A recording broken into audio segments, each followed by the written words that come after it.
Hello, welcome. My name is Oliver Pett and I'm from Mechanical Creations, and I'm going to be starting a brand new build, and I'm going to be making a one-off promotional piece based on the theme of pottery. I need to make this rather quickly, so keeping the build relatively simple is quite important. First of all, I need to go and get some inspiration. I'm very fortunate that I happen to live next door to a pottery, and I think without a doubt the scene I need to automate is the potter at his will. Firstly, I need to build the scene on top. So I need a potter's wheel and I need a sculpture. I need a figurine. Now, I have an existing figurine that I'm going to use. This is the runner. This is a recent build of mine. He's made from polyurethane. He's been cast from molds. So I still have loads of spare parts. And I have all the original molds as well. All I need to do is manipulate him to sit on the potter's wheel. I have the potter's wheel to make, and I've scaled that down to suit the sculpture. So let's get on and build that.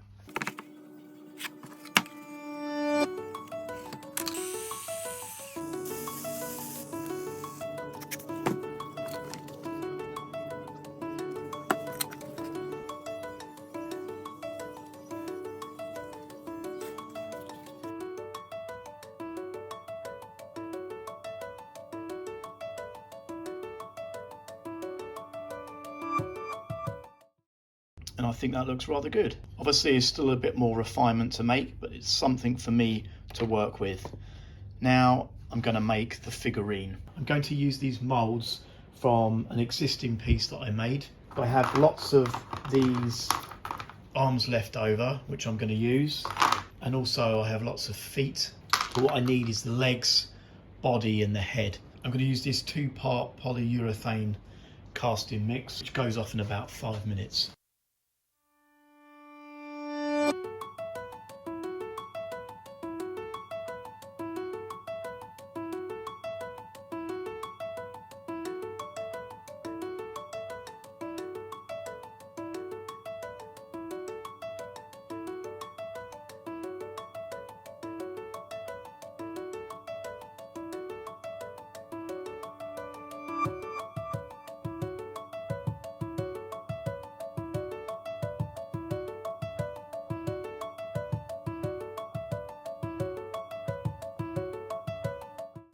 I have the legs, which I need to manipulate so he can straddle the potter's wheel. I have made a bracket that will sit on his torso, and that will enable him to rock back and forth.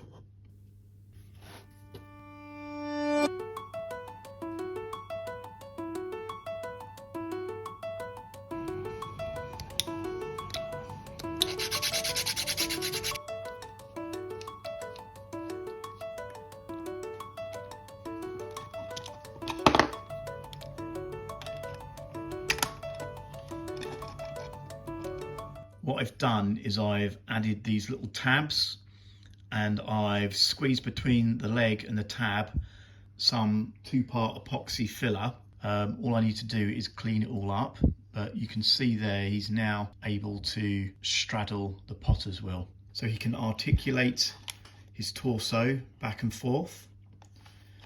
The arms articulate up and down for when he's throwing the pots. I have a foot pedal here that he can operate, and also possibly I have scope to have some head movement, which I hadn't originally decided to do, but there's room to do so. So I'm going to keep the back plate open so I can draw any mechanics down there. That's me done the sculpture. I'm now going to go onto the computer and design all the mechanisms I need to operate the sculpture. That's the designs done. It's taken me a day, which is fairly quick. I haven't foreseen any problems, although I'm sure there will be a few little issues. I'm going to build all my components now, and then we're going to sit and we're going to put it all together and see if it works.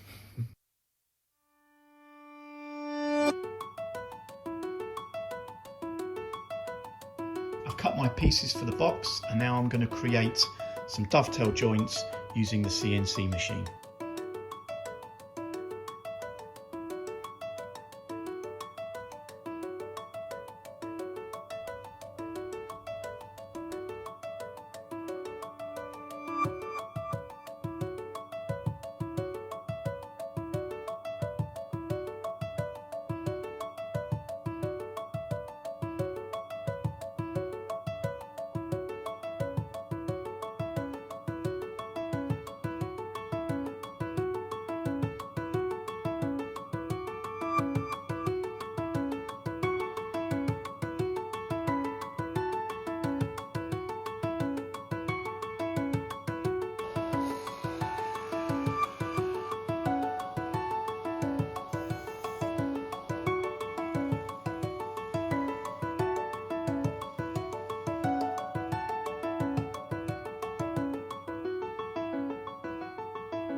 Okay, I've built all my components. This is the bit I look forward to the most, is putting your idea all together to see if it works.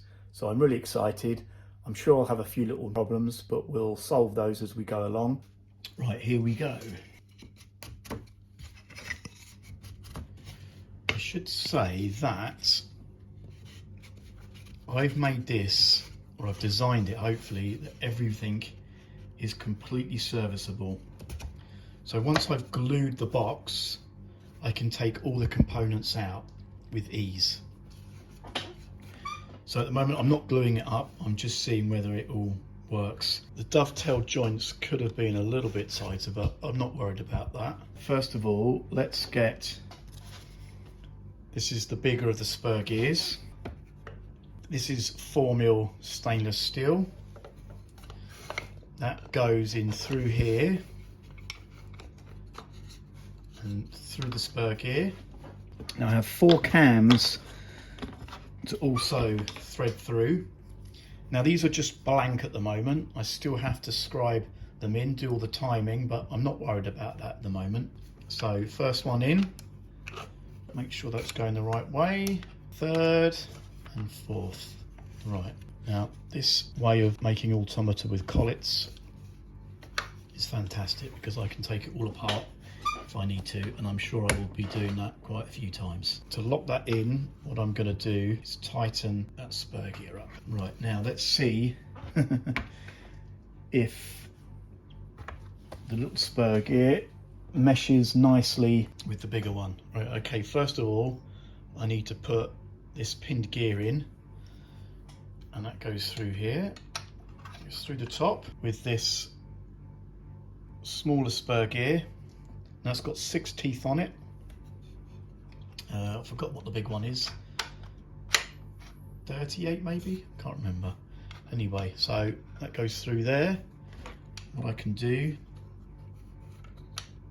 is I can tighten that now. That's good. That works. Fantastic. Right, so I'll tell you what we can do. And put the handle on. Oh, I need a spacer there, which I haven't got, but I can make that. It's not going on very well. I need to loosen it up a bit. So this is a 4mm reamer, and as you can see, it's quite tight. So also I need to put a little grub screw in there to hold it in. Got loads here. These are M3 size, so they're quite small. Okay, so that just goes in there like so, and then we can tighten it up. Lovely. That's why I need the spacer in there, otherwise it just keeps moving about, but I won't worry about that for the moment. No, in fact, I'm going to make that just now. Okay, I'm back again. I've just quickly clamped the bottom, just stop the box moving about, otherwise it will drive me crazy. And I've just made a quick, oh, can you see that? Just a little spacer from a bit of brass tube there. And that goes over there, and then that'll stop it moving about. So we'll tighten that up. And that meshes really well. I'm happy with that. This bit here, this will be the pot, and the pot goes inside of this component here. Now this will be the potter's wheel. So this is the potter's wheel here, and that should fit on there. Oh, it does nicely. What I have here is a location hole for a screw. So as it turns, the pot can turn up, but it keeps the potter's wheel on that same plane. So what I'm using is an extra long grub screw. So it'll go all the way in, and there you go. So now it can turn and go up and down. It's a tube within a tube within a shaft, or is it a shaft within a tube within a tube? That's correct, yeah. So on this part here, we'll connect the hands of the sculpture, so the hands can grow with the pot. The shaft doesn't rotate, it just goes up and down. That will fit through here with very lengthy pins. And what this does is enables the pot to grow and the teeth to still be engaged with the other pinned gear here.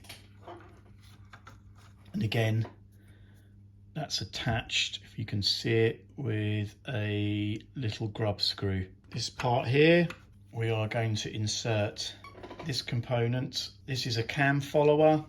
We'll now attach to this here, to the shaft. Oops.